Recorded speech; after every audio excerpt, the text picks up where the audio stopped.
Well, Bungie stream caught me off guard there. That was like, Oh boy, I don't want to. I have mine super low. well, it was late for me. I had it quite high. Brace for impact. It's probably at full volume. Okay, I got it. Oh, it's an ad. Go to Bedcast is not sponsored by Chipotle, but if we could get that set up one day, we would also have to get up a Chipotle set up near me. There we go. So what did we see in that Shadowkeep trailer? CG. Mainly a returning character from Destiny 1, Eris. Yeah, and the gun. The gun was Bad Juju, also from Destiny 1, which is... I need to double check if it's a weapon of sorrow or not. Is the moon in Destiny 2? No, it's not. Because they were on the moon. Yeah. I forget, what was the moon used for in the first game? That was the second or first time you encountered the Hive. And that was also the home of the second raid. That seems like where they're going. The first game is when Peter Dinklage half-assed his performance.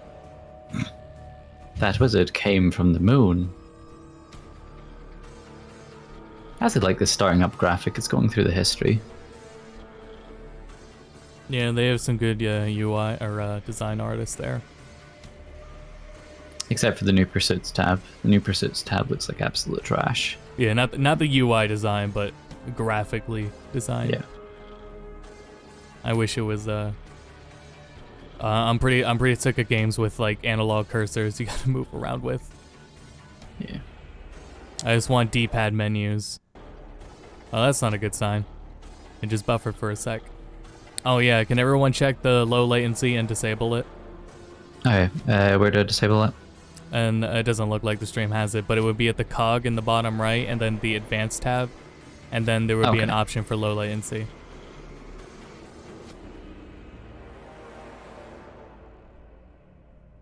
If my food can get here in the next 5 minutes, I don't need to run during the stream, that'd be great. What is the countdown at for you? 740, 739, 738. Okay, close enough. Yep. I'm with exactly with Stephen right now. All right, good. Yeah, I think, and I don't even see the low latency for this one either. So. Yeah, I think it's low. I think low latency has been the issue with why we've been out of sync on Twitch, is because it's lower latency, but it's also more inconsistent. Well, you were using VLC, I thought. Yeah, but the Pokemon stream was the same way too. Yeah. Which was the same method. Okay. And it's really and also if you look back at the highlights, and it's like Omni was super far ahead of everyone. Yeah. When the Smash reveals were happening. Yeah. I think he was saying them like 5 to 10 seconds before they popped up on the screen. So that's just the low latency thing. We just gotta disable that is all.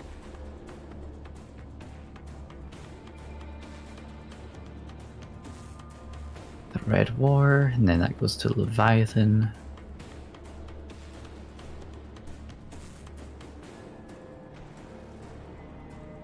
Yeah, the new expansion for Destiny came out just on Tuesday, and that overall has been pretty good so far. The raid's tough, but also that was because they capped people's power for it, because the problem with the previous raid was people like power leveled so much they ended up over the power level. So like they capped people for this raid. The new activity is quite fun because it's not time pressured at all. It's like, here's previous raid mechanics to use here, but you're not timed for anything. Like if you don't reach the goal of an encounter, you just move on to another encounter. Are there different difficulties for the raids? There used to be. Originally there used to be normal and prestige, or normal and hard. However, when it came to Last Wish raid, they decided to just go with the one difficulty mode, because it meant that the raid was, in their words, the most complete it could be, which I agreed with, because sometimes it was just like... I just saw yesterday that someone's like, oh, new raid came out, we beat it in under 24 hours, and I was like, oh. Huh. Yeah, so I was just wondering if that's how most of the raids go. But yeah, like to give you like, raids come out. Yeah, to give you an idea of the raid, I think in the 24 hours it was out, I think 100 teams beat it at most, I think. Which in comparison to some of the other ones is ridiculous. I think when Last Wish came out, which was the raid that came out with Forsaken, I think only 2 teams beat it within 24 hours. And that's why I like it about, like, well, the Final Fantasy XIV has difficulties, and those difficulty ones can take way longer. But, like, the Destiny thing is kind of like a medium of it. But that's why I like the separation of difficulty. Yeah, It's I think for the that, reason let them go as hard as hell, and then a manageable difficulty. Yeah, I think the main reason they took out the difficulties for Destiny raids is just because some of the times mechanics added just didn't really make much sense for the fight. So instead they just decided to go, okay, here's like the most complete raid we can possibly do without throwing in bullshit mechanics to fuck you over. Like, or not bullshit mechanics, but like make you do like arbitrary extra steps. Yeah, I get that.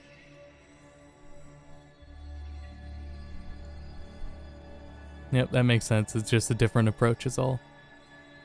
Mm-hmm. We have 3 more minutes. There's been a number of leaks, and that's why it's really hard to just, like, predict things. And so, yeah, all we really have to go off is that Stadia info with the trailer. So we're gonna have to learn more from here. I'm really hungry, but Same. Yeah. Gotta wait. My food should arrive during this, which is a pain. Again, if I could arrive in like 2 minutes, that'd be neat.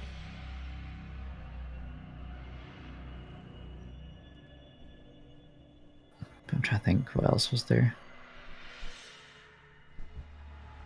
I'm muting. Look, Have a snack. yeah. Looking back at the trailer, I'll be able to like pick up more, hopefully.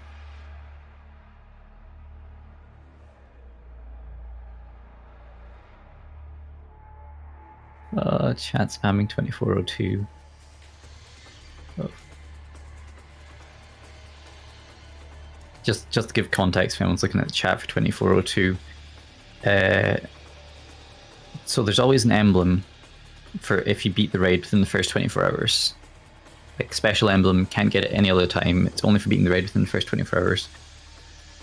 Dao, he's a YouTuber and Twitch streamer. His team beat the raid 2 minutes after the 24-hour mark. Sucks for them. Mm-hmm.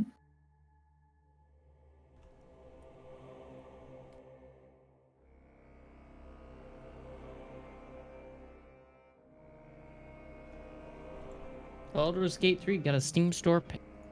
Neat. Hella. Oh, sweet. I can't believe it's going to Epic. Oh, jeez.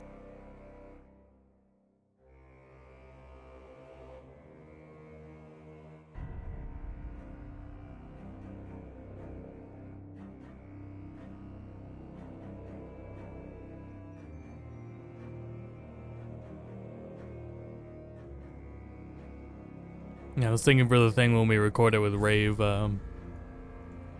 sort of Far Cry, we talk about Baldur's Gate. I assume he's a big fan of it, right? That's his kind of game. I believe so. And he also did stream Divinity, didn't he? Yeah. Or at least he played it. So he'll happily talk about that, I'm sure. I just realized, I wonder if they're going to add more to the UI here, because this is where like the UI should stop. Yeah.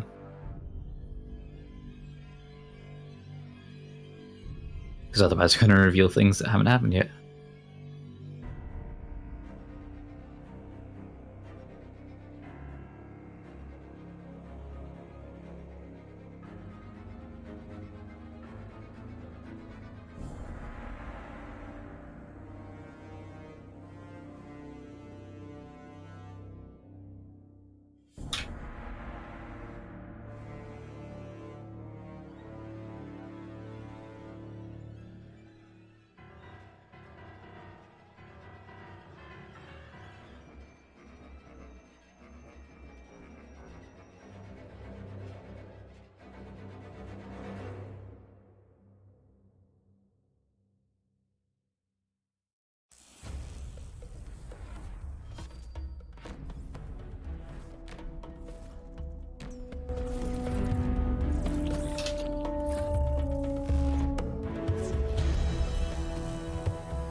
Oh, they're hosting Hello. it in the main hall of Bungie. Hello, Gino. Morning, everyone. I'm Luke. And I'm Mark, and we're coming here live. Hey, it's Luke. from the Bungie Luke only studios. appears usually for like big announcements. Yeah. It is, if you've been on the internet the last few days, it is the leakiest ship on the internet. Oh shit, they're live. So what we've They're got live, today, live. We've got a cool show lined up for you. Behind us, you can see Dado getting ready. Dado, Ben, and Catherine. We're going to talk about Destiny 2 Shadowkeep, which is the next chapter coming out this fall. But first, let's take a look at it. Alright, nice to pay more attention to this time. Always brings us back to the past. Internet's been the leakiest shit. He's right. I can still hear their voices. Their endless torment reshapes our moon. Nightmares now stalk the surface. Walking shadows, seeking vengeance.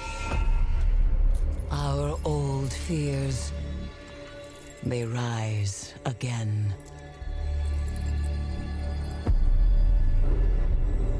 And in the dark below,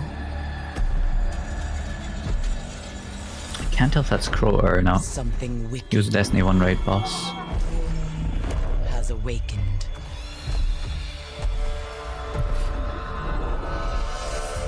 We must bring an end to this suffering. One way or It is another. definitely the year of shadows. So the question on everyone's mind since Bungie's gone truly independent and is That was like a really good transfer. There's no like we're publishing the game now. We're an independent company. awkward waiting. Is Yeah. now what? What's the plan?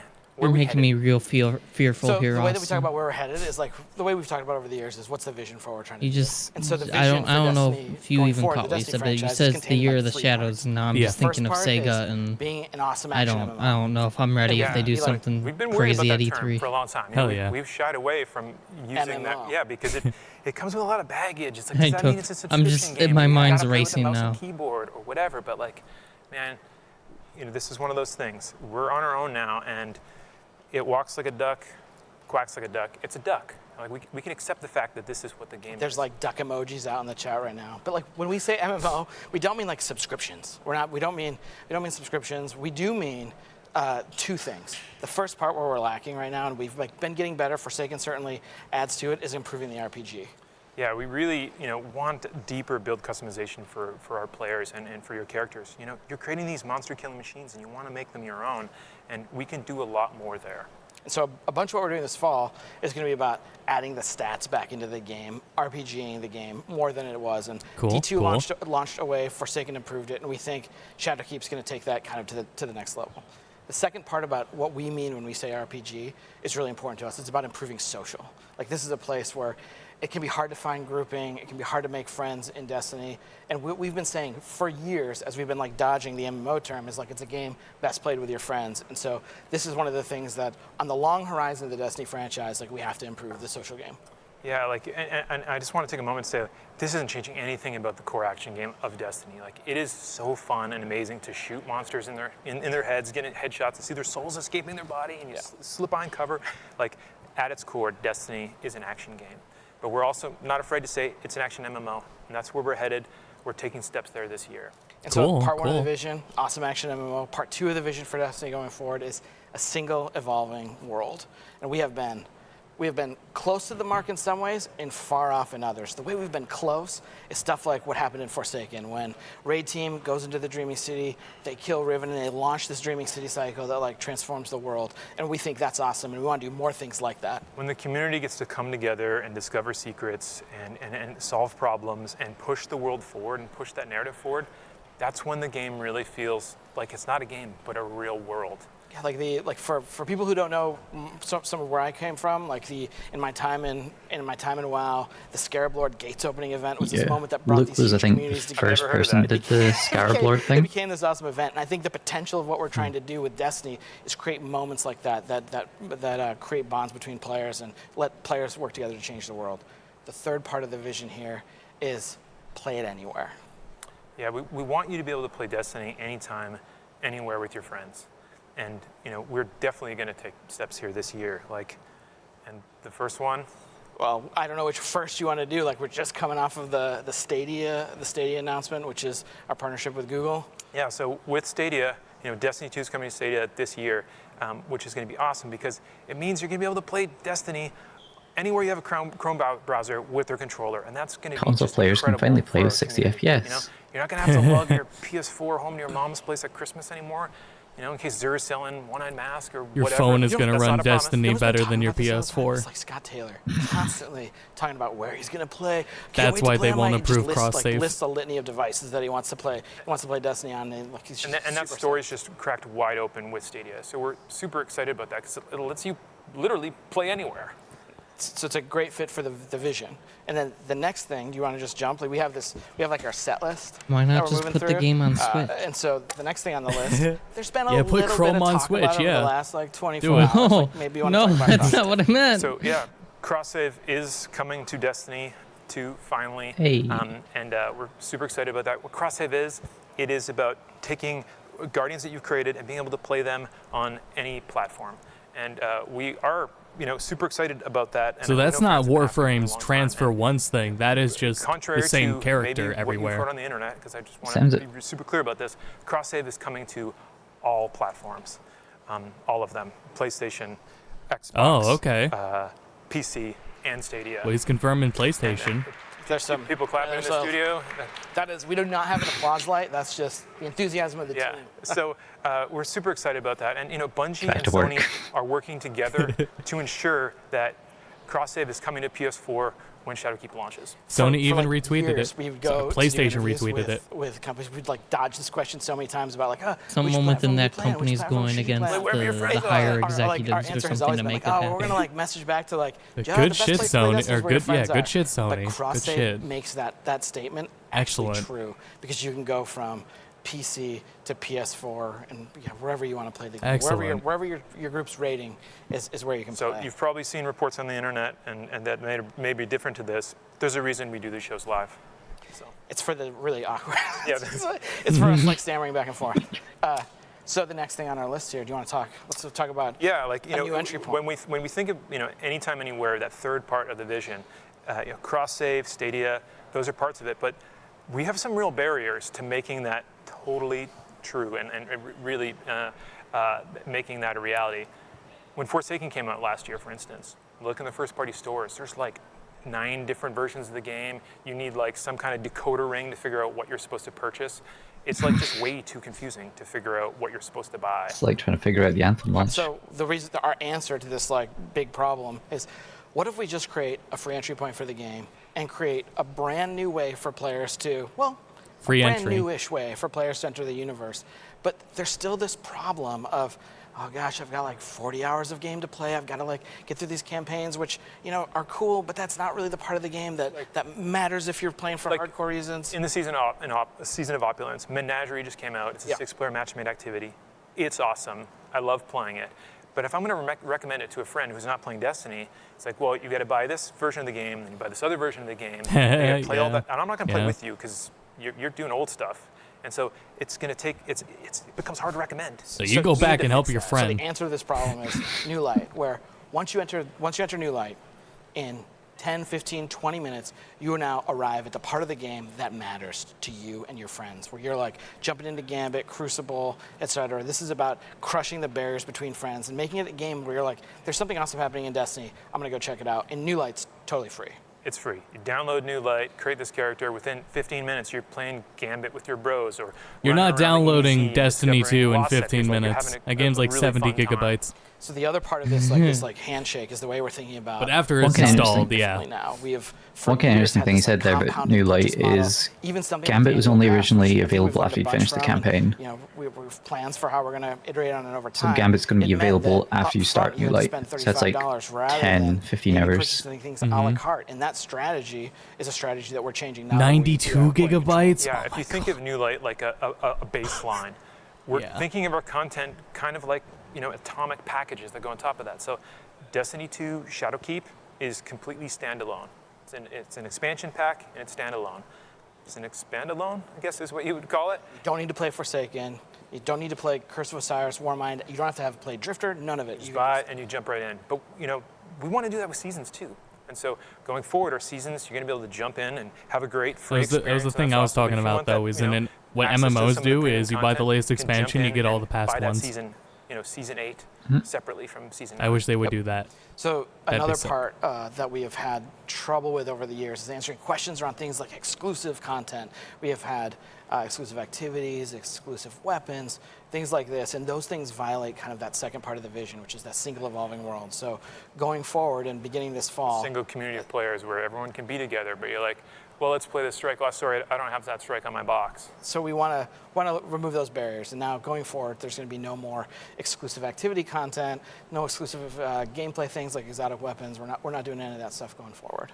Yeah. Perfect. So there's one more that's thing that's their script right there, huh? That this year, Yep. Destiny 2 on PC needs to find a new home.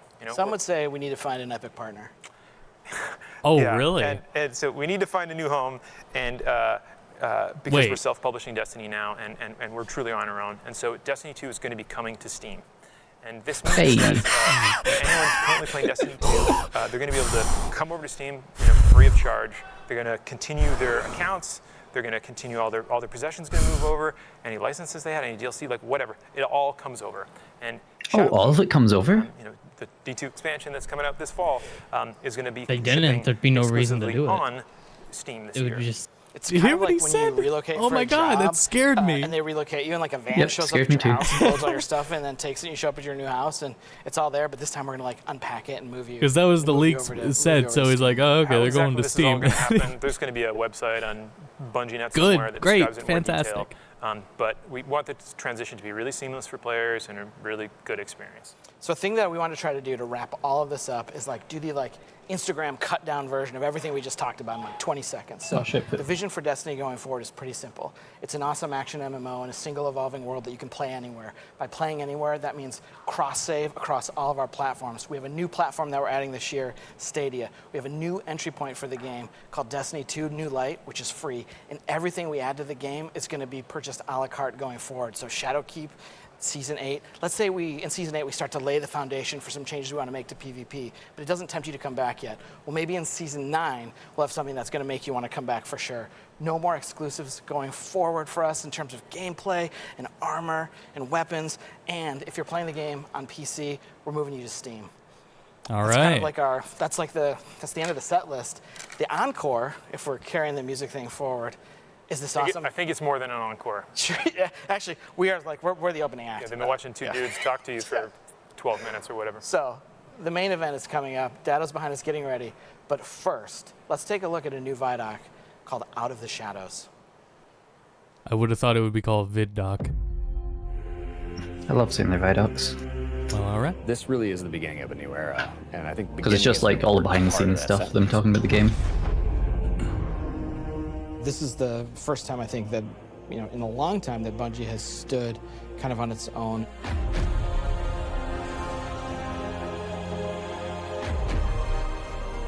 And we're self-publishing. It's a really big deal. There's a huge opportunity here for us to. It's always really make our weird own that decisions. the videos that are It's a already turning point rendered for and us. are just playing are the We ones are that in have charge the of our worst own balancing. destiny. It's The empowering live and stuff, terrifying at the better. same time.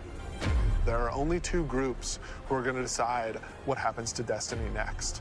Bungie and the players who play Destiny.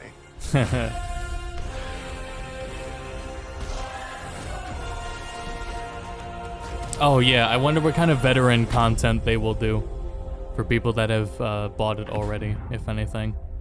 Probably, they did something like that before, like with the emotes and shaders. Well, we'll see. Oh, it is going to show off the beginning of... It looks Oh, they like are. it. That's the moon, right? Yep.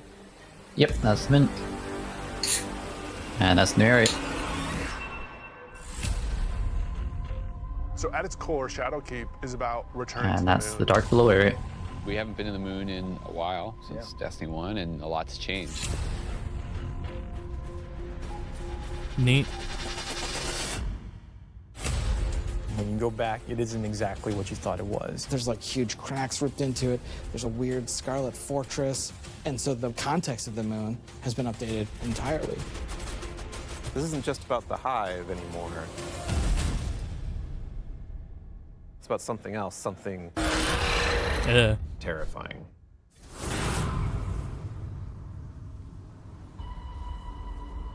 That's Crota.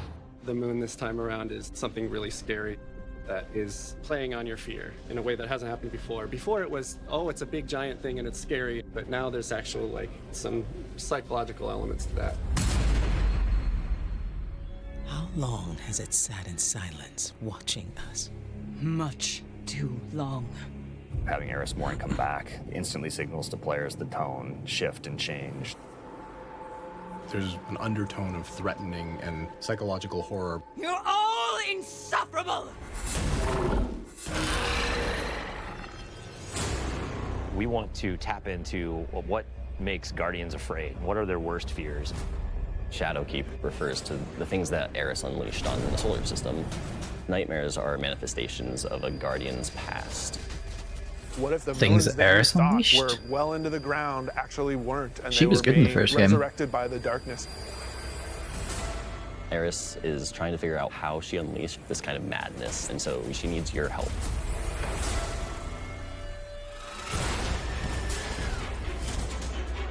You can't just kill them and make them go away. What if you can't do all of the things that you've grown accustomed to doing? Being unable to achieve what you're trying to achieve, no matter how hard you try. Players, they think we can deal with this. We killed Crota, like we killed Oryx. Like, no big deal, right? Well, you're gonna get there and you discover it's a bigger deal than you even thought it could be. The darkness is actually a lot closer than you realized. Now you know my suffering.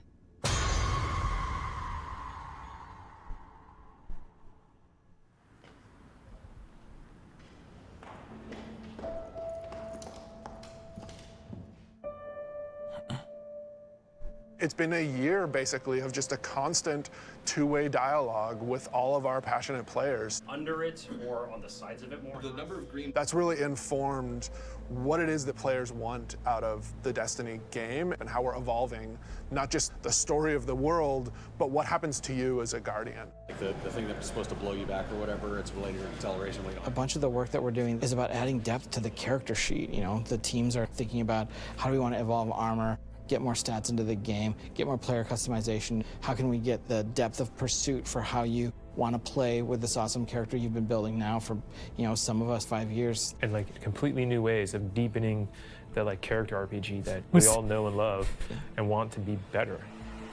I can't clip. I think it was Edward Eldrick figure on the one dude's desk. Pretty sure he was like holding his jacket. In Shadowkeep, we are fundamentally evolving the systems and moving the world forward. You want to bring some of that sci-fi element back to it, where it's like some like panels or something. We've been dancing this line between like, are we RPG enough? Are we not RPG enough? And now we're like, you know what? Screw it. Let's just go all in and just say like, hell let's yeah, give dude. Players what they want. That punch animation is something new. Players and their habits and their game modes and all that stuff as much as they want to. So in Shadowkeep, what we're doing is changing the way that armor, perks, and mods work pretty significantly. Right now in the game, if you have an armor set that you like the look of, but you have another armor set that you like the way it plays, you're probably going to pick the one that you like the way it plays. Armor Transmog, 2.0 maybe? is That's what focused it sounds on like. allowing you to take the mods that you've unlocked and apply them to any given piece of armor. When I Oh, move wow. my cursor over one of these mod sockets, it immediately shows me all of the mods that are available to me. Personally, I'm excited about the artifact. Players just get to kind of like fidget with these knobs and switches and do all the things that they want to The do. fuck is When you that? get to this last tier, each of these perks gets relatively close to what an exotic might feel like. That's going to be a lot of fun. Mod A socketing. lot of fun. That's a good word for it. Yeah, that's what it looks like.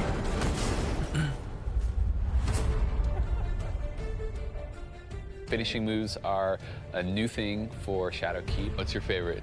I mean, there's some crazy ones. For the hunter, this awesome flourish where he actually does like spin in front of him, has 2 knives, and then just hits.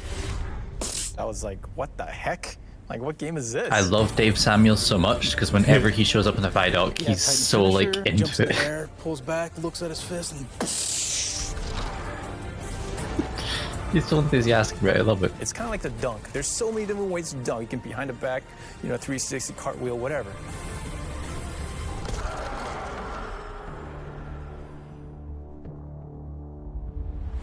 Endgame is the game. Yeah, yeah. We're in the playtest lab every day, trying to figure out what's good for the game, what do people want, what have they been asking for, trying new ideas. So I want to try. I had a radar hiding. Let me know how it feels to get shot by the heavy bow. Hiding radar. I am working on an exotic heavy bow. She mentioned heavy bow. And I'm just working That's a bow, on yeah. figuring out some. Yep, that's gonna be the first heavy bow. See how big okay. this. Okay, that's probably too much, but you get the idea. This is an exotic trace rifle. Fire it on an enemy and it creates a big old crit spot. A crit spot? Here's a hand cannon that Wow. Victor's working on. It fires special ammo, and it's a little bit like a one-handed sniper. Like, it's actually our only hand cannon with a scope on it. Right now, it kind of lights you on fire if you keep firing it too much. We'll see. Some people like it, some people are kind of but we'll hammer it all out. All right, it's time. It's about to get loud in here. 1v1. 1v1 on the board. One of the things we really want to focus on, especially with Season 8 and the start of Shadowkeep, is a renewed focus on PvP. You're all on the other team. We're updating PvP's labs been neglected to for quite a while, include so some this is good. much-loved game types from the past. We're also redoing a bunch of the playlists and how they work, but the really important thing for players to know is this is just the beginning. This is us building the foundation of what we're doing with the Crucible going forward.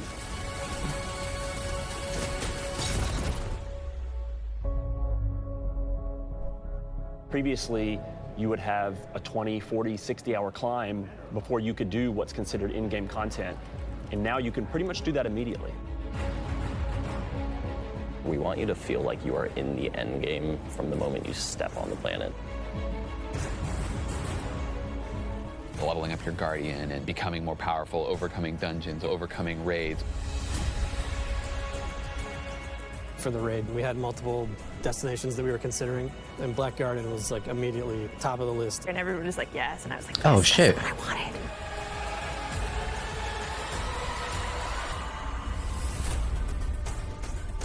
With Forsaken, we've started finding more ways for players to customize and personalize their character and differentiate themselves. Shadowkeep's going to push even further in that direction. The word, which is really guiding us in a bunch of ways, is depth. It's about experiential depth. When we look at how we're thinking about the next 3-5 years, it's really important to us.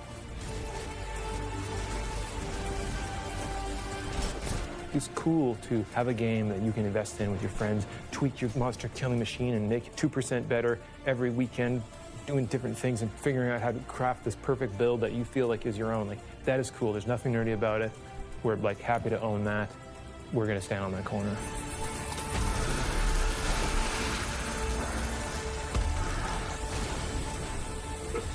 At least they can balance it, because min-maxing will be a thing. Mm-hmm. There might be As things mods that change, are more if the raid game viable doesn't than feel like others. It's changing to meet the new landscape. It just all fall down. I wouldn't be Part of concerned, our- but others our might. DNA is finding different ways to bring people together.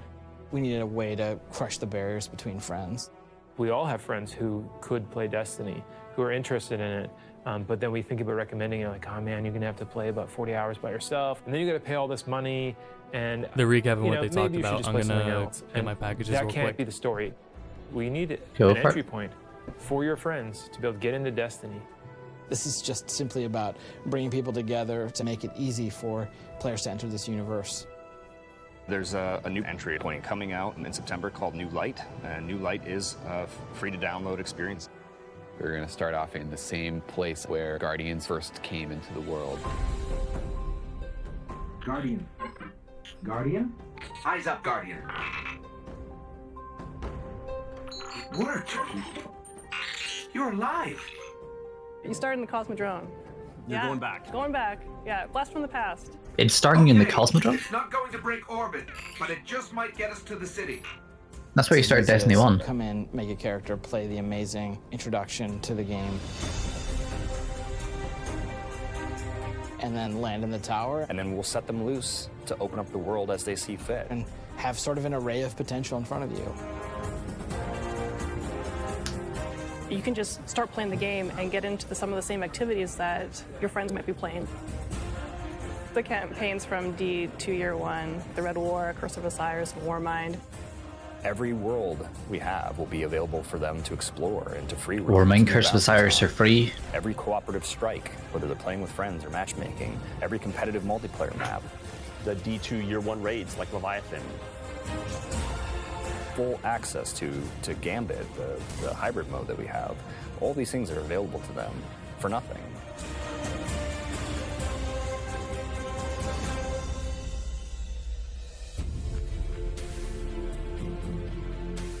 We've always said that Destiny is best when you play it with your friends, and we're trying to make I'm it back. Did I miss easier. anything new? So if your friends who are not playing too much. Destiny are on They're just different recapping platforms, stuff. we're Okay. adding cross saves. Yeah, so my that mic you can came move too. between Oh, the yeah. different platforms and play wherever your friends are. Like if I'm playing and I want to move over to my PC, I should have my character. Or the go one with small me. thing they Destiny talked to about meet was they you talked about wherever Destiny you New wanna Light a play. bit more. So that's Like New Light starts you where Destiny 1 started We and then wanted takes you to cross-save Destiny before 2. we shipped Destiny 2, right? Like, Huh. like a bunch of it was built. We just couldn't get there for capital R reasons. And many of those reasons have disappeared. So More like capital we are A. headed full steam ahead on that. We got to figure out how we're going to get there and how we're going to give the players what they want.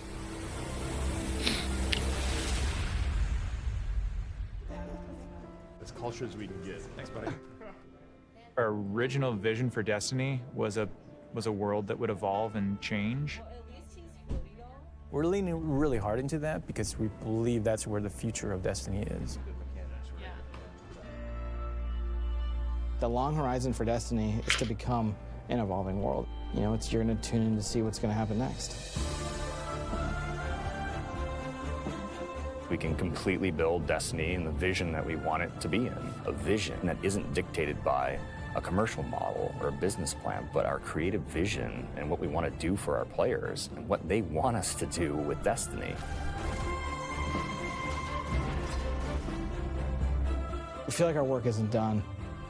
We have a series of missions that we need to finish before I think we have Destiny in the place that it needs to be, and we're back to, I guess, finish the fight, so to speak.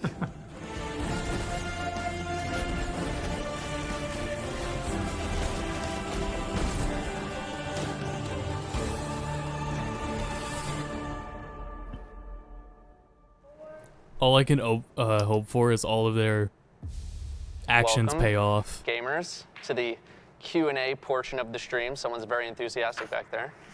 There we go. There's a bunch more enthusiasm. Welcome to the Q&A portion of the stream. If you know who I am, you're probably pretty familiar with me doing Q&A stuff. If you don't know who I am, I'm here to embarrass myself in front of thousands of people for the second time in a week. And I'm also your personal Destiny search engine. Most people just call me Dado. I have a lot of these, by the way. I don't think I have time to read all of them. I am here. That was really, really loud. I'm here with Oh, Ben the main reason he said to embarrass himself second time in the week, he got world. His team got world second for the raid. And the first thing I'm going to start with is. But like when you like complete the raids, like if you're the first, it gives everyone on the team the raid exotic. Seemed evil, but at the same time, Everyone in his team got the raid exotic, so they were like, "Oh shit, we did it!" But they were 6 minutes late. Eris is definitely not your sterling like character like Zavala. Right. Cora. She's more complicated. She's been through a lot. She's this enigmatic, like mysterious character with tons of power. It's always on the edge of every new threat that's coming. And so she's decidedly not evil. I can say that pretty firmly. And what she is the one who's going to take us into a new threat and a new place that we have to actually investigate. Because she's come back. She's been gone for a long time. And there's been a lot of parts of the Eris story that we've gotten hints at. You know, we've seen lore books. We've gotten, like, seen what she did after the tower blew up. We knew that she went off. We know that she's worked with Marisov for a long time. And well, all those journeys that she's done have brought her back to the moon. a moon that we thought we had like left behind, that we had killed all the threats there. Well, she's discovered something even darker in the dark below. The dark below. I see what you did there. Trying. Dark below. Dark below. Didn't drop my pen. Speaking of Marasov and all that, I'll pose this question to you. Is this connected to any of the events of Forsaken? Is this connected tomorrow? Are we going to see any sort of link between the two? We aren't talking about Mara specifically in Shadowkeep. Okay. This is an Eris story, but like what we're doing here is we like the Dreaming City was a really fun like way of exploring like the deep lore of Destiny, right? Like we had Truth to Power, and we had all of the curse weeks and stuff like that. Yeah, I was the definitely I'm gonna start unpacking stuff, so I'll be on mute. So this is like we want to do that, but like for Eris, right? Right. Like we want to just go in there and be like, there's so much stuff. Like you said, she's a super enigmatic character. Like she could totally appear to be evil.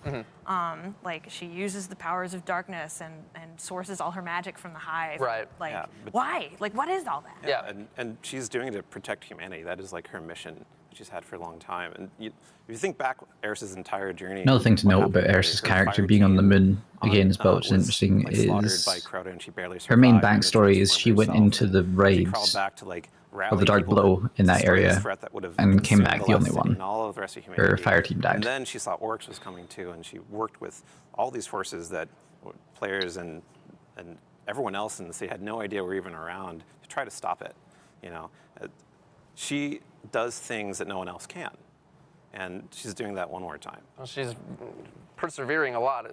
I feel like eventually just like, get over it. Like, fire team's dead, but you know, we got Crota, right? Like, give it up, lady.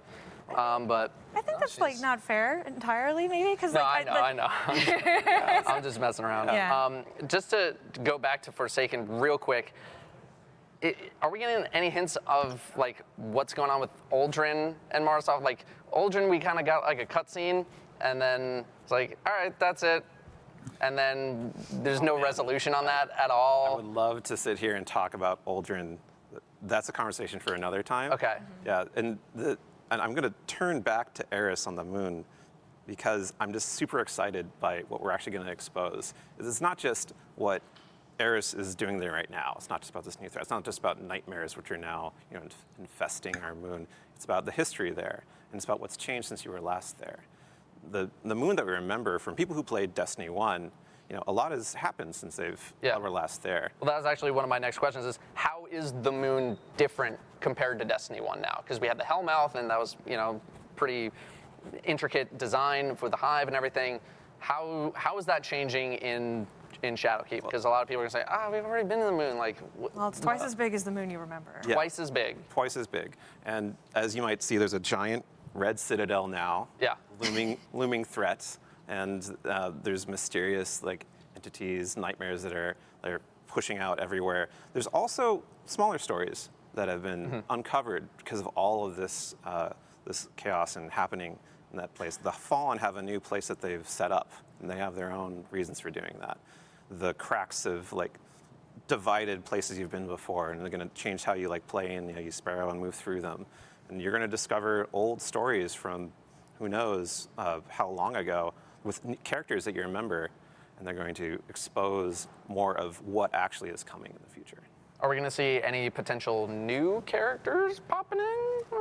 Characters? Well, there's one that's one of my favorite characters. I'm not going to say it though because it's spoilers. Okay, fine. I'm not going to tell you that. That's but fine. There's a ton of what this character Spoil does, it. and I Do read it. through all the scripts and I thought it was really awesome. Okay, then all right. Consider me intrigued.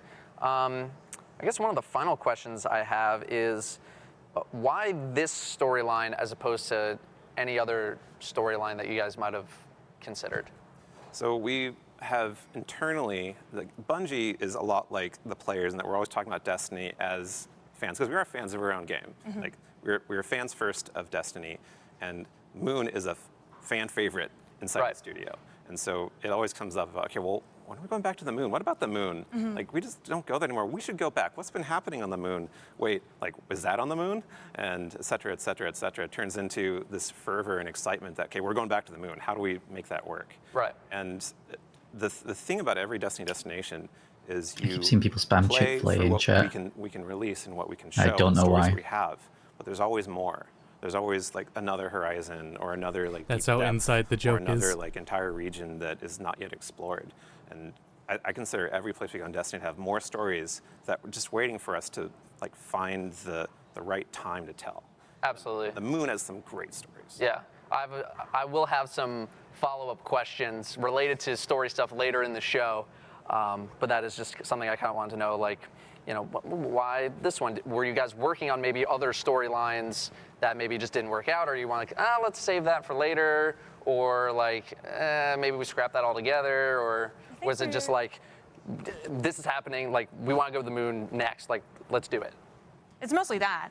Yeah, I think the passion comes first. The passion comes first. Okay. I think we're constantly thinking, like, as he said, we're all players of this game, and we're all like, oh man, yeah, what is happening on the moon, and what is happening to all these stories that we've been exploring for a while, and like, you know, it's just something. It's whatever is most exciting to us at any given time. Yeah, and I think it's a relatable feeling that we're going after too. I mean, the moon is a place that was very dear to a lot of players' hearts, but it's also new to a lot of other players. And so, like, I consider it like you take your best friend back to your hometown. You haven't been there in 5 years, and it's changed. Like what has been torn down, what new is there, what still remains. You're going to explore it. And you'll be like, oh, my favorite Chinese place is gone, and now it's an organic grocery store. No, I'm going to go buy all the lettuce. You know, like, you're going to have. There's going to be these moments where you're going to rediscover everything, and it's going to have meaning for you, and then it's going to have meaning for your friend in different ways. And I think it's also really exciting on top of New Light too, right? Because like the moon was like the big destination in old D1, and you're just like, okay, yes, we're going there, or I'm going to bring all my friends there. Like, I can bring anyone there. I was even calling New Light First Light for a while, and First Light was the big moon map. Right, exactly. Even, so, yeah. You make a little look at Force Light. Just a little bit when you're running around the moon. Yeah. Oh, look forward to it. Big nostalgia factor. All right. Do you guys have anything else to add before we transition here? One thing, like when you talk about Marasov, the thing that I really loved about Dreaming City as someone who played it at home was going to the vignettes and every few weeks. And we really loved how that was a new piece of Destiny, like the Dreaming City cycle type of thing, and how you play it. And we're trying to instill those lessons into Shadowkeep as well. Gotcha. So look for cool lore drops like that over time, similarly to Dreaming City. Cool. All right. Well, thank you guys very, very much for joining me. Thanks. I'm going to rotate you guys out for some new guys. And don't forget to take your mug. Yep. Oh. Otherwise, I get yelled at. My mug, you can't have it. All right, fair enough. Next to the stage, we have Justin and Del. Welcome. Welcome. You guys, I have to grill you guys a little bit more than the story guys. Story guys like, let's have a fun little intro. I've only noticed Del's mug is a Titan helmet, and I want it. And that kind of stuff, real nitty gritty. So I got to grill you guys a little bit more. So let's start with Sandbox. Sandbox changes have been limited to approximately once per season. To many people, they think these need to happen a little more frequently. Are there any plans to change that? And are there any barriers to more frequent updates? Well, we made the commitment to do a change every season to really look at the sandbox and how it was playing, and so we're going to keep that. Like we think that's a good cadence every season. There's like some big update to the sandbox and how it's playing, make you rethink how you're building your monster killing machine. Okay. The real hard part is it takes time to do those balance updates. Like we have to look at data, the team has to get into play tests, we're looking at the community feedback, we're like trying to isolate how we balance it, and it's in a game like Destiny, it's big, so it's not just like balance it for one activity, it's like how do we balance it in strikes, what's the impact over here? And so it takes time, and whenever we're taking time doing that, we're not building content. And so it's just a hard balance for us to find like, hey, what's the right amount of focusing on balancing and tuning, what's the right amount about making new rewards and pursuits, and adding the depth that we talked about earlier. Like, we want to update some of the systems, and we want to like make the game more interesting and like add more challenge in the game. How do we do that? It's hard to balance those. Okay, that's fair.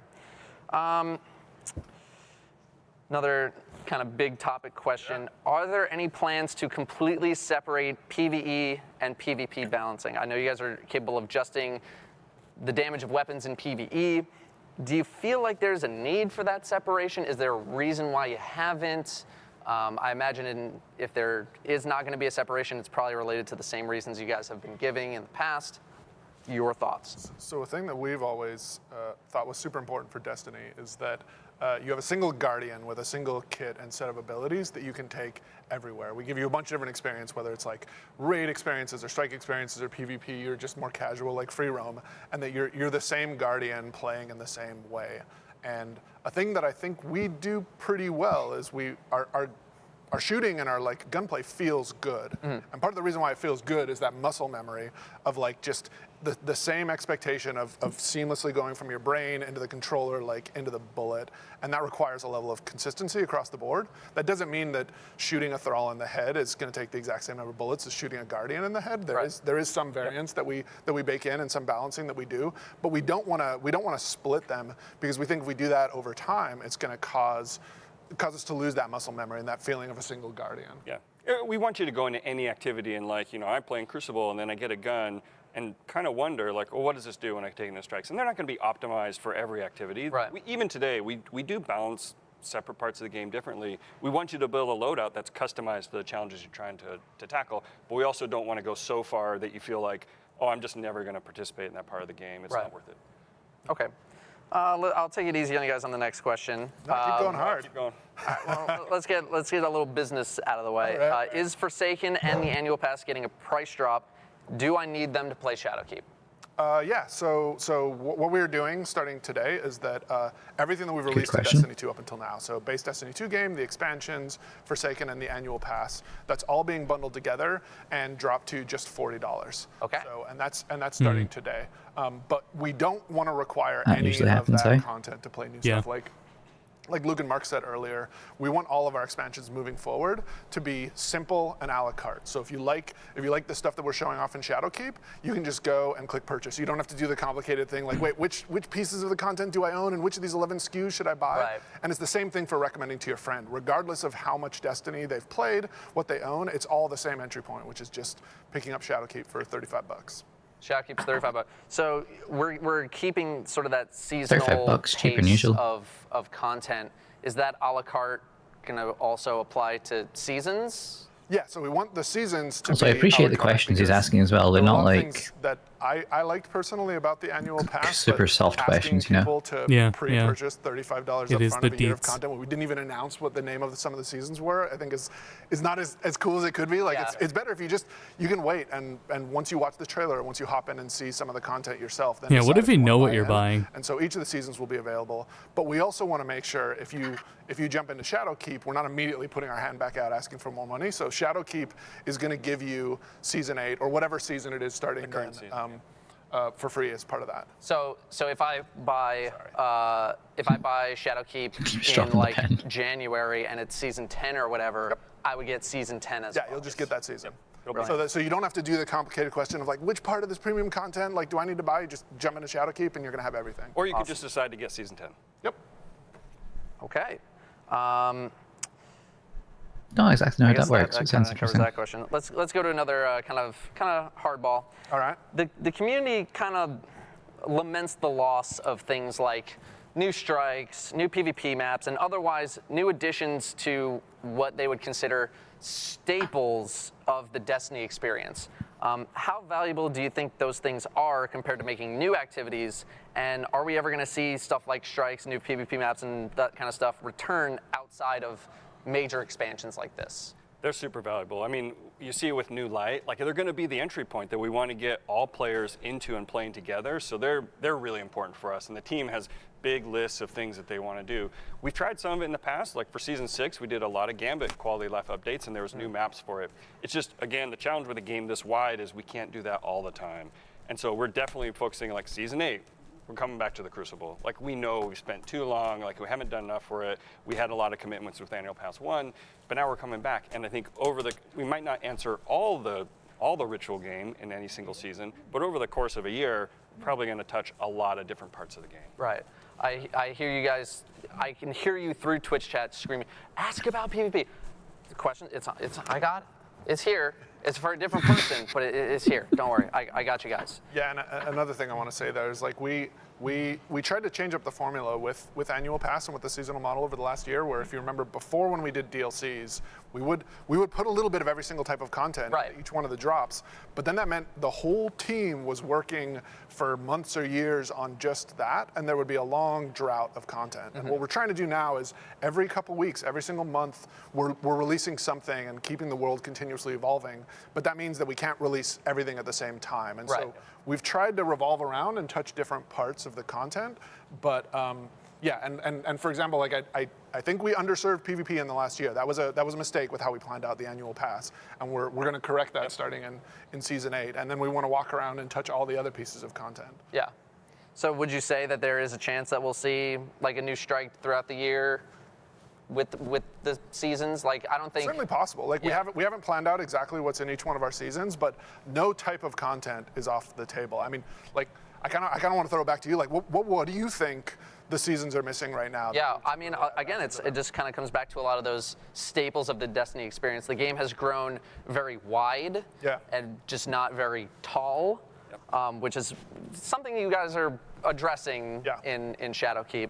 That's a question so I don't think the was community would answered. If definitely like if you to buy see, the expansions on one platform, do you want them on the others? A couple PvP maps, even like remastering Oh, good question. some. I some think Destiny on 1 Final maps, Fantasy right? XIV, Bring that back, isn't the case. You have to buy the Rust expansions for Lands each and platform you whatever own it else on. People want Twilight Gap and all that.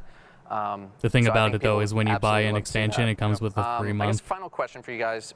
Do you worry about being able to produce the volume of content you produced this year without the help of Activision and the other studios? Because the community is insatiable. You'll never be able to make enough stuff to keep people entertained. And yeah, I mean, Another good question by Dato, because some of the previous raids were made by Vicarious Visions. That I'm really impressed by. A thing that we did, though, is we knew that this was going to end at the end of the annual pass. So what we've been working on for the last year is reconfiguring the team to make sure that we're in a place where the set of content expectations that we've set for players, we can continue delivering on every single season. So I feel confident that we can keep delivering a season's worth of content that Destiny players have come to expect every single season moving forward when it's just us. Yep. And then the hard thing, just like the original question about PvP balancing, is whenever we make new activity content, we're not being able to do the thing you just asked about. Of like, well, how about servicing the existing stuff? And for a game that big, so always it's a real trade-off. hard to like. And this is the challenge. That we haven't figured out the right balance for it. We're going to keep working on it, but it's going to be a question of like, what's the cool new adventures? What's the cool new ways that are going to challenge your monster kill machine every season? But how are we updating the rest of the game to also feed in and challenge give you new challenges for your character? But we have to do that in a way that also is healthy and sustainable for our team. Like, it's real hard servicing a game this big at this cadence. And so, but Destiny's going to be around for a long time. We want this team to be excited, to be able to build all that. The audio cut out there slightly. Yeah, that's really be the able to tackle compressor some of these going big on challenges it. and make the best experiences. Ooh. So that's a hard balance. Yeah, because the thing is, like, we have mailing lists inside the studio where people talk about, because with this many people, not everybody knows everything that's going on. And so people are asking, like, hey, is there going to be a strike in the new release? Are you going to go do this quality of life update? Like, we all want to touch all the parts of Destiny as fast as we can, but we also don't want to ask the team to work every single weekend. Like, we want sensible, healthy, excited folks in the office, and we're always trying to hold that line, because there's always more stuff to do than we have time for, right? Right. Do you guys have anything else that you want to add before we transition here? No. All good? All right. Well, thank you guys very much Do you for want anything joining else? me. No. Had to grill you guys a little bit more. That was good. And we're going to rotate here to How much do they have? Jeez. Koa and Raylene. Welcome to the I guess table. you're going through most of the claps all main around. parts of the teams, I guess. I really guys wonder are if they'll answer here the question. to talk about New Light, something that I think a lot of people have wanted for the game, even though they maybe will not be engaging with it themselves, just like a lot of veteran players. Obviously, we already play the game, but everyone for a while has thought, man, they should really make Destiny 2 available for free for a lot of people, because you've done it in the past, right? You've done 3 weeks on Blizzard, and then for a month if you have PlayStation Plus, and then maybe there was something. I don't even know if there was anything with Xbox. So that's actually something interesting to mention as well. Am I getting access so to they're doing the package where everything's $40 for when do I get Destiny access Year 2 and such. to it. Shadowkeep will be $35, no other content required. Shadowkeep will include the then current season for free at the time of purchase. Right. So what that means So that's what does that mean? that it's so like the annual pass for this year was 3 seasons of content. And if you're a veteran player, So it means that if you buy Shadowkeep, so Shadowkeep will be season 8, I think. It's not a trial. That's what they said, yeah. Yeah, so if you buy Shadowkeep in season 9, which is the game. season of the something or other, you'll get that season for free. Very good. Yeah, which is super very good. exciting. Yeah, exactly. And as Raylene said, it's the whole game, right? So it's not just some subsection portion of it. It's the full breadth of content that you get as Destiny players. So you get access to strikes, you get access to all destinations, you get to free roam, you get to time to zoom in on that guy in the background and see what he's showing off. That's been out there He's in the world that the you've Legion. been playing a ton of, right? Right. For free, which is really cool for us. I think that's a really exciting change. Yeah. And we're happy to have people actually get to experience that content who never have before. Absolutely. I was watching Twitch chat during the VOD. Also, apparently they may have just said trials. A lot of, is this Destiny 1 remastered and blah, blah, blah. Can you just clarify that it is or is not a complete remaster of Destiny 1? No, it is not a remaster. It is not a remaster. It is not a remaster. No. It is like the first mission is, I guess, remastered. Yeah. Right. So you do the first mission like you were playing Destiny 1, and then you're just flown right to the tower. You land, and then I can go do stuff. Yeah. Right. So like, how do I? You said you would unlock things over time, essentially. How, like, let's say I'm brand new, download New Light, do the first mission, land in the tower. I want to go to Mars. What do I got to do to go to Mars? Yeah. So one of our biggest goals is to remove barriers, kind of what you're mentioning, so that you can play together with your friends, and you can do that within the first like 20 minutes. So once you land in the tower, as you're saying, the first, I guess maybe I'll dive back a little bit for the Cosmodrome mission.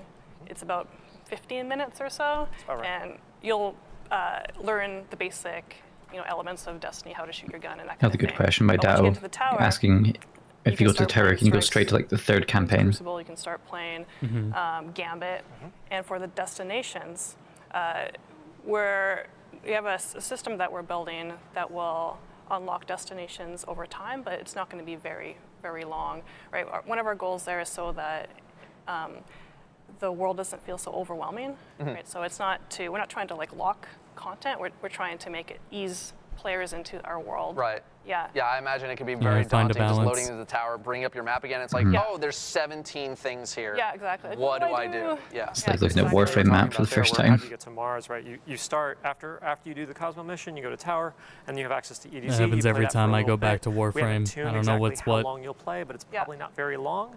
And you'll start, as you complete bounties and other activities, you'll quickly unlock other destinations. So you'll probably be in Mars in like a couple hours. Okay. So what kind of stuff am I getting? All right. So with like it's not like New Light? overtimes in like can I couple go weeks. It's play like the as long original as you're playing Destiny together. 2 campaign? Yes. Yes. Can I play Curse of Osiris? Yes. Yes. Warmind? Yes. Easy. It's an easy question. So okay. So go. Yeah. Yeah. You can play all those campaign content if you want to. For us, we're making it optional, right? So back to the barriers kind of thing. We want, if you choose to play with your friends right away, right? And if you want to go experience the campaigns of the past, you can go ahead and play that as well, right? Okay. Yeah. Even like Leviathan? Leviathan Raid, yeah. Yeah. Yep. Leviathan? Okay. What about Forsaken then? Can I go to like Dreaming City and Tangled Shore? Like what's the limits on Forsaken? So that's a little bit different. As far as Tangled Shore and Dreaming City, you can go there. We actually want you to be able to explore all destinations. So we mentioned that you you'll actually unlock can go destinations there? over time. You'll see that Dreaming City, Tangled Shore, and actually the Moon as well. Oh wow. Okay. Shadowkeep, and you'll see all the destinations. You'll be able to play all that stuff. And what will happen is we're giving you all of that access. But then if you wanted to, like say you play Shadowkeep and you really like the raid content, you really enjoyed the way that feels with your friends, or you really like story missions, if you want to go back and play the Forsaken story campaign or any of the Forsaken raids, like Last Wish or the dungeons in Forsaken as well, then the Forsaken package is available to buy, and that's a separate thing. Okay. But all the destinations are available to you at all times. So basically, if I want to go play like the meaty stuff of Forsaken, like the raids, the dungeon, the campaign, exotic quests, exotic quests, things like that, things that are the beefy stuff, I would need to go buy Forsaken. But I don't need Forsaken to go play Shadowkeep. Correct. Okay. Is there anything else you guys would like to add? Because I feel like we covered basically everything that I needed to cover. It's a lot. It's a lot to talk about because as a new light player, you get so much content. Yeah, it's a lot. Yeah, on destinations you think about, there's also like public events, and then there's adventures. We have some like Blind Well, content that that is public and brings people together, and it's just really exciting to have new players come try out all this stuff because there are so many kind of barriers before to be able to just jump right in. Yeah, and I think a lot of current players have been hoping for Destiny 2 to go free in some way for a while. Bungie got that big I'm single now energy. Was fantastic. I saw tons of new people, like little level 3s and level 4s running around easy when I'm trying to go do stuff, and that was fun to see as a veteran player, just seeing like a huge new wave of people come in. And when New Light comes out, I'm hoping to see that again. And just knowing how much stuff they get access to as well is pretty Me too. My friends, inspiring. like anecdotally, like, oh, I want to play Destiny, but what do I have to do to catch up to you? So. One more question. What level do I start at? So sorry, let me clarify. Yeah. You have your character level, and then you have power level. Correct. Yeah. What character level do I start at? What power level do I start at? Yeah. So right now we're tuning this back and forth, so it could change, but it's 750, right? But power level 750. Yes. That's where you start at. No so player basically level. the cap as of today. yeah. Okay. As of right now. As totally. Of development. Yeah, but our goal is that so that you can jump right in and play the most current content. Yes. Right. That is the main goal there. Yeah. Yeah, that's good. No, I mean that's sort of related to the boost that people can do for the beginning of the season, which I thought was also a very good idea. Helps people get right into it. I feel like when they talked about all that RPG platforms. mechanics, that makes me want to like start a new character. If you guys start have nothing else fresh to add, and I get think into that that'll do RPG it. stuff. Sweet. All right. Yeah, if you want to do that at some point, I'll happily help him. Yeah. Thank you. And we have our last guest here. Oh, it's Luke. Hey, bud. All right. I got some zingers for you. All right. I got some hardball ones. We can get to this. I want to talk to you for a few minutes. Okay. First. You've had a pretty eventful week, dude. Eventful is one way to put it. Yeah. So first, I know I want to talk to you a little bit about the raid, but I want to talk to you about the weekend before. Okay. Because so you're battling throat infection. This was like the raid was like your flu game, your Michael Jordan flu game. Yeah. By the way, shout out to Be Bold. Congrats on the world first. Carolina Gainer. What's up, man? Esoteric. So so walk me through it. Respect. I watched it. I was actually in your channel watching as it all went down. Like, just give me a little bit of like, you've had a couple days to process it now. Like, yeah, no, I mean, I'm happy where we placed. We found out that it was actually the closest between first and second in the history of Destiny. And I'm very happy with where we placed and everything. But man, like, you got all these silvers and bronzes, and it's like, yeah, but a gold one would be nice one day to put on the mantle. Yeah. So, yeah, we'll try next time. I think we got a really solid squad. You'll have another chance this fall. Yeah. All right, let's do it. All right, let's get some hardball questions. Why did you decide to partner with Google Stadia? Because I assume the relationship's a little different compared to Activision, but I think many assumed that after you guys got away from Activision, you'd really go on your own. Is Stadia going to have a significant impact on development of the game? Anything like that? There's a couple types of development. There's the the first thing, why Google? Like, it's that vision that I laid out at the top with Mark. The awesome action MMO, single evolving world that you can play anywhere, and Stadia is a step in delivering the play it anywhere step. The next thing about impacting development, creatively, it's not going to change our creative. Like from the beginning, we've tried to make Destiny a game where it's like one executable. Like we're not making exclusives anymore going forward. Yeah. But development-wise, there's an impact because we've taken a bunch of our talented engineering team to like stand up Stadia this year. So like there's always trade-offs that you're making. But we think it's an awesome partnership. All right. For the first time ever, you guys used the word MMO to describe Destiny. And is it really the first time? The first time that I can remember. Publicly? Yeah, at least publicly. Because I can remember dating back to an interview that Adam Sessler did with Destiny. Damn. And he said like they very actively avoided the word MMO. And so I was very surprised. I remember to hear that, actually. MMO to a lot of people is scary. It's a lot of grinding, management. I remember them always avoiding education. MMO. Why the We got some of those things in the game right now. Yeah. Some grinding, some education, some management. There's definitely It was some, always but an MMO. Why the change? Yeah. That's not bad. And that's what he's saying too. Still keeps its identity. That's what he's saying too. While also expanding upon the systems that MMO or RPG players have come to want.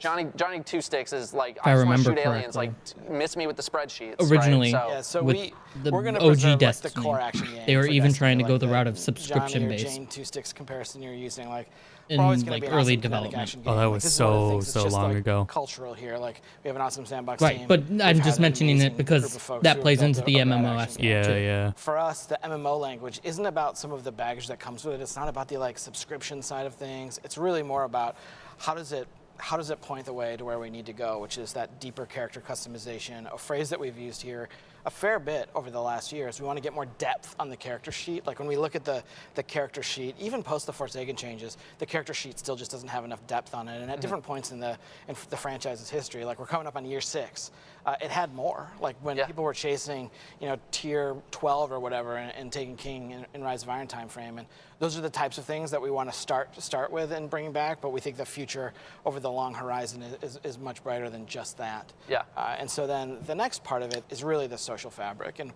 we haven't built the right things yet for the social fabric for the game, and we want to make it easier for players to play together, get into activities. There are all kinds of checks that I could like sit here and write that we haven't committed to yet, but improving the social. They've had some ideas for the social things, just haven't worked well enough. I just want to at the moment, especially guided games for Nightfall and raids. Oh, this is coming this fall. I think it's worked sometimes, but it's not worked well enough for what we want. With here's where Destiny's going over time. Like here's where we're going on the long arc of the Destiny franchise. Yeah. Well, speaking of the long arc of the Destiny franchise, are we going somewhere with this story? Because we started it already in like a very obscure, like, what did we just do in the Black Garden? Like, what? Okay.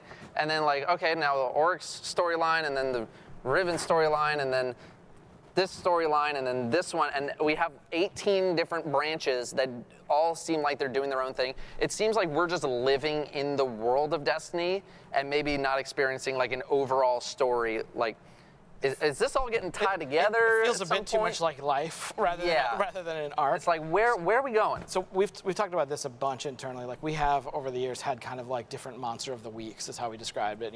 Dark Below to Dark Below Crota, Oryx. That was all just like a monster of the week story. What we're doing this fall with Shadowkeep is, we did put some arrows into flight at the end of Destiny 2. Mm-hmm. Shadowkeep is the next chapter in that like broader universe story. Like we are going to be, peeling back some of these layers over time. The thing that we're trying to make sure we do, and we haven't always done our best work with this, is feel like the universe is going somewhere. Like people want to feel like what they're doing matters, and that it's heading toward, I don't want to say a resolution or an ending, because I don't think Destiny's heading toward an ending, but heading somewhere where there's going to be change. Right, yeah. Just somewhere where we feel like, oh, okay, this is where that's all going down. This used to be on my list. It is removed, but I'm going to ask it anyway. Trials?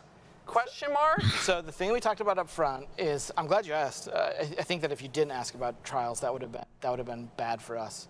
And really bad for you, because if you don't ask the questions that your community wants to know. Because PvP for the last year has been, here's a new comp weapon that's just been easier to get, and comp is pretty bare bones, and PvP has been, or has felt neglected over the past year, and I gotta ask about Trials. So what we're doing in Season 8 is we are looking at the playlist structure, and we're going to make changes to the playlist structure, and we're going to talk about a bunch of that later this summer. The like crappy metaphor for the way I'm thinking about this is we have like some additions we want to make to the house, but first we've got to like look at the house and repair the foundation, and we've got like work to do and maintenance to do, and we have to do more upkeep and than we've been doing for sure. I think that a bunch of when I watched the raid this week, I saw the comp weapons getting a lot of play. So they are certainly motivating acquisition, and they're delivering a power fantasy. I think those things have been pretty cool. And I know that I know people love Trials. I certainly love Trials. There was a debate as to whether or not I should wear one of my now defunct Lighthouse Tours shirts from my friends over at Lab. And I think it's the type of thing that we love it. Like what we're trying to do with Destiny, and this is gonna tie in. Maybe if you decide to ask another question about the moon, what we're trying to do with Destiny going forward, like the total plan, aside from the vision, is we want it to be the ultimate version of the game over time, and that's kind of where we're heading. Okay, but when is it coming out? We got work to do. We got to repair the foundation. Let it be known that I tried. Yeah. Okay. Valiant. All right. For that, I'm giving you. This is a hardball question, but I'm gonna role play. Okay, you're gonna be Luke, and I'm gonna be mad on the internet. TM. All right. How are you gonna respond to people in Twitch chat who are gonna say? You still seem like Dado right now, though. I know. Character. Yeah. Okay. I'm always mad.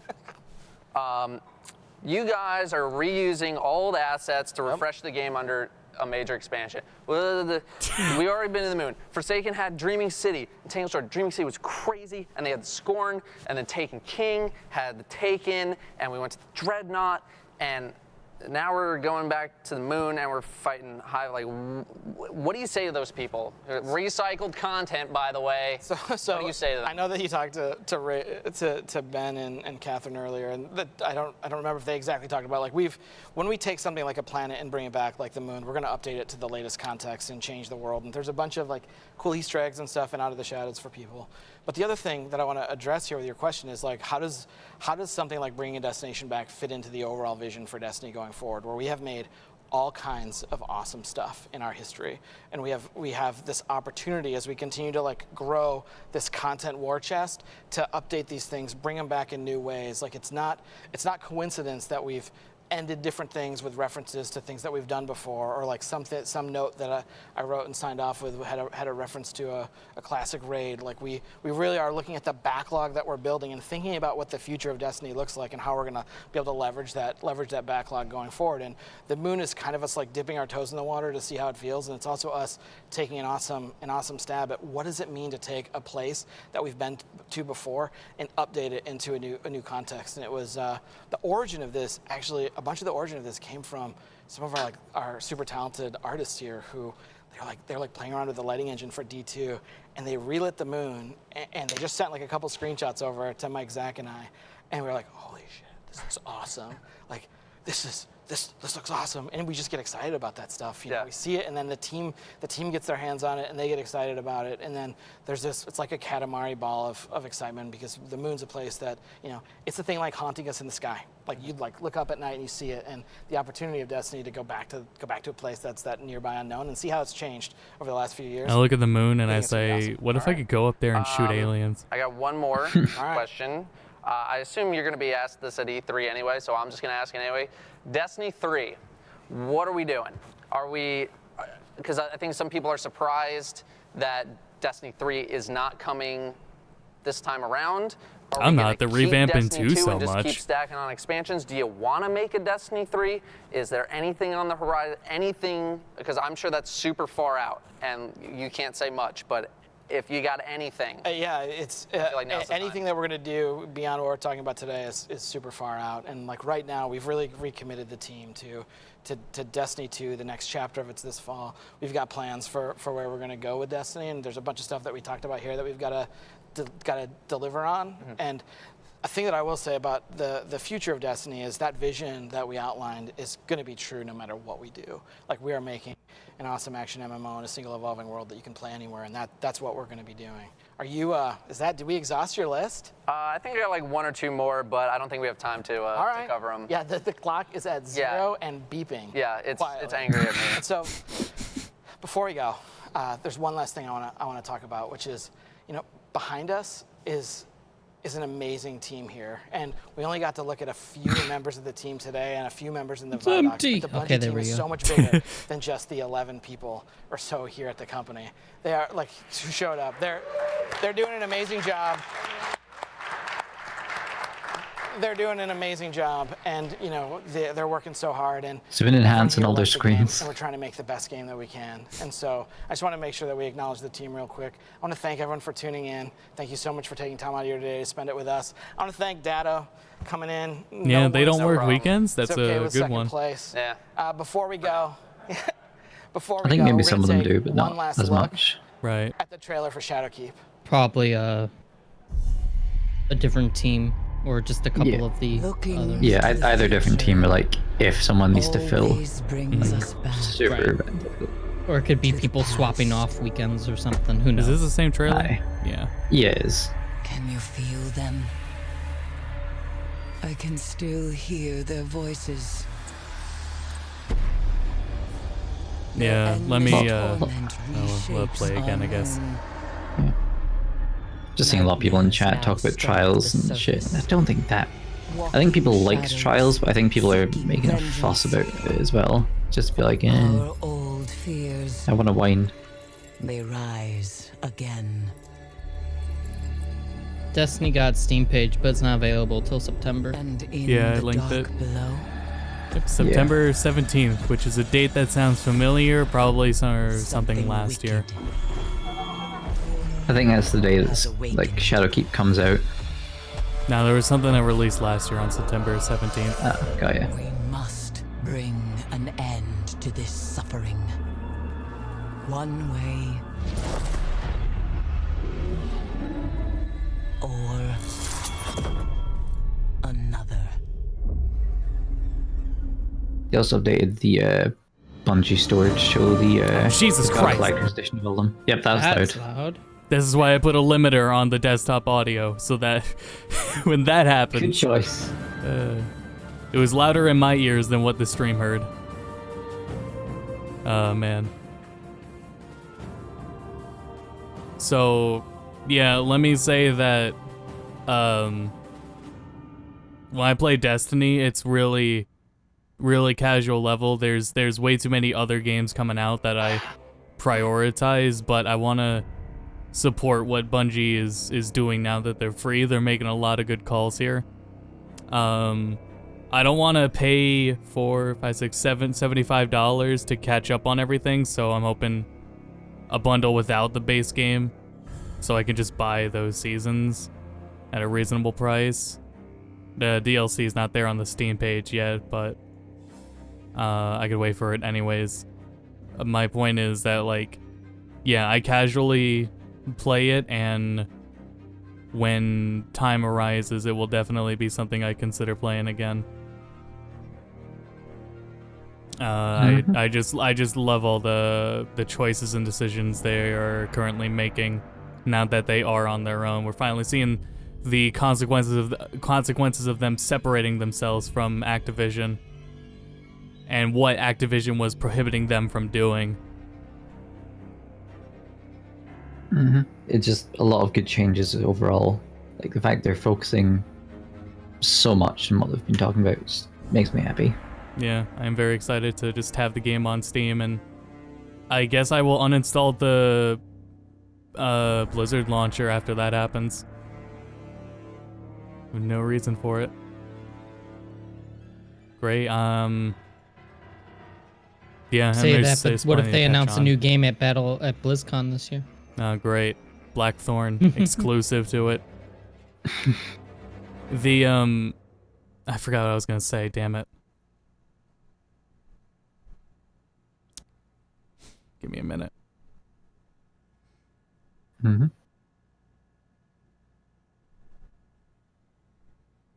Oh man, I give up.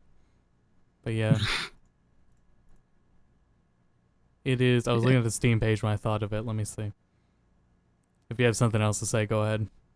I'm just like looking at Twitter at the moment, and like I follow quite a few people that have played Destiny. It's like just overall it seems super positive. Everyone's agreeing on pretty much the same points about what they've been talking about, which makes me happy.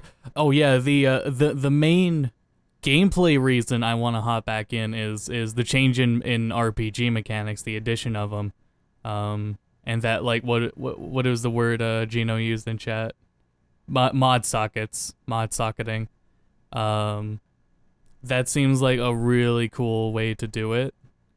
Not like first of it, but it's I like the idea of it, especially to put armor cosmetics as a separate thing, because it doesn't even sound like the same thing as transmog. It's just, what is that? Oh, okay. Well, I'll go back to the other thing then. So that I'm mechanically interested in it again, and probably playing fresh, and then taking my time and pacing with it, because it is coming out that is coming out at like time between so many other releases that it can't be like I don't want to put it as my main focus of anything, but it will be something to casually enjoy and just show support for. What's all releasing that month again? It's, at least off the top of my head, it's going to be Destiny 2, Monster Hunter, Borderlands 3. Yeah. And those aren't really my points of interest, but we'll have to see what Nintendo does on Sunday. Speaking of which, do we have any other thoughts on Destiny at the moment? I think it's everything. Just really excited to see. Yeah. Yeah, we were waiting for these changes. Some may have been skeptical on what would change without Activision, but this seems like a good direction. Let me pull up the schedule then. So Thursday, I don't think there's any other unplanned conferences. You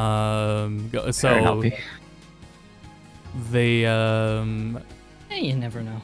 Me, Pop, and Rave are gonna have a video on my YouTube channel. That'll be us talking about a few more things, but as far as G2B itself is concerned, yeah, everything else will start on Saturday. Have a nice pre-show and EA Play, and oh yeah, tonight before I go live, well, it's gonna be at 10 o'clock. We're gonna premiere the highlight video from 2018. It's like 40 minutes long, just under it. So we'll go through that, and it'll be a premiere. So I'll be in chat and doing that while be ready to I'll be continuing streaming after that plays. But yeah, and then after my stream tonight, and then Rave tomorrow night. E3 for the rest of the weekend. Yep. Saturday will be the pre-show and EA, which is just a Star Wars thing. We're only doing the Star Wars thing. Sunday, Xbox, Bethesda, Devolver. Monday, Upload VR, PC Gaming, Limited Run, Ubisoft, Kinda Funny, and Square Enix. And then Tuesday, Nintendo. So yeah, we will pick back up on, as far as G2B3 is concerned, we'll pick back up on that on Saturday during the pre-show. Have a ton more info to go over. And in the pre-show, we're going to cover like all of the news that's been announced. But quickly, we'll cover it quickly. All the news of games and shit that's been announced in the last like month, maybe a week or two, because it's been a lot. So yeah, all right, thanks everyone for tuning in. We'll see you all then. We'll see you all tonight for the highlight video premiere. And until then, go to bed. Go to bed. Nighty night.